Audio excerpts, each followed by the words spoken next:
Assalamualaikum warahmatullahi wabarakatuh. Perkenalkan, nama saya Muhammad Tindi Prakoso.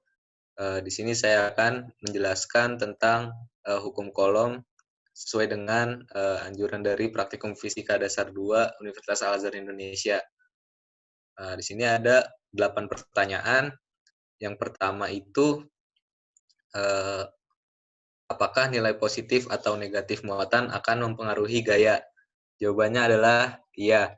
Nilai dari masing-masing muatan positif dan juga negatif akan mempengaruhi besar gaya kolom itu. Kemudian nomor 2, mengapa nilai gaya semakin sedikit saat jarak antar muatan semakin besar? Jawabannya adalah karena dari jarak itu sendiri berbanding terbalik dengan gayanya, dan semakin besar eh, jarak antar muatan, gaya kolomnya itu akan semakin kecil. Sesuai dengan rumusnya adalah F sama dengan K dikali Q1 dikali Q2 dibagi R kuadrat. Jika dicontohkan dalam simulator, di sini jika jarak dijauhkan, maka gaya kolomnya ini akan semakin kecil. Kemudian lanjut nomor 3. Apa yang terjadi pada voltmeter saat magnet berada di dalam kumparan dalam kondisi diam? Mengapa demikian?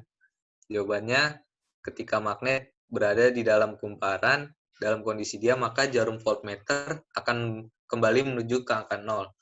Mengapa demikian? Karena tidak ada penambahan atau pengurangan dari jumlah garis gaya magnetik yang memotong kumparan atau tidak adanya arus yang mengalir. Kemudian nomor 4, jelaskan apa yang Anda ketahui tentang gaya gerak listrik. Gaya gerak listrik ini biasa disebut GGL. Nah, GGL ini adalah gaya yang timbul dari perbedaan potensial antara ujung-ujung penghantar listrik, penghantar tanpa dialiri arus listrik. GGL ini atau merupakan energi yang mampu menggerakkan muatan-muatan listrik yang berada di antara dua kutub baterai atau generator. Nah, satuan dari GGL ini adalah volt. Kemudian nomor 5, jelaskan bagaimana suatu GGL tercipta berdasarkan simulator yang dikerjakan.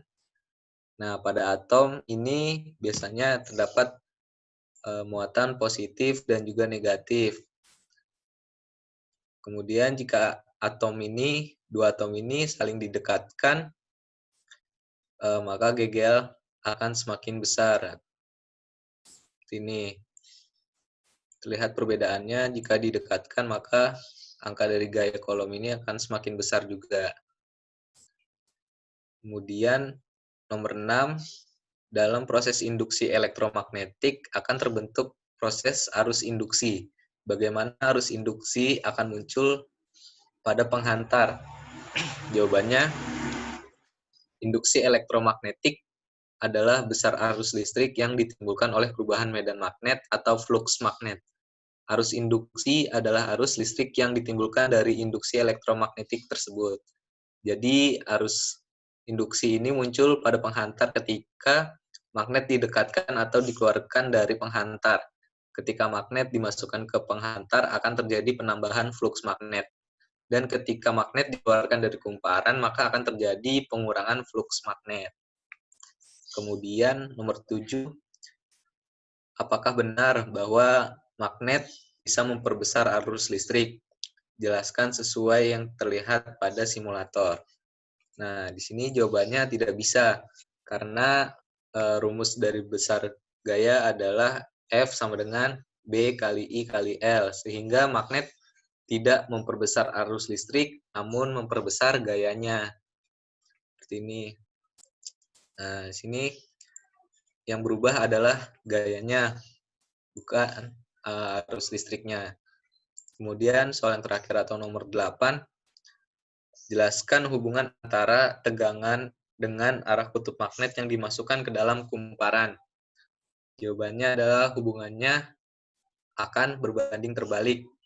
Karena jika diuraikan, itu dari rumus F sama dengan B kali I kali L. Nah, sekian yang dapat saya sampaikan. Kurang lebihnya mohon maaf. Wassalamualaikum warahmatullahi wabarakatuh.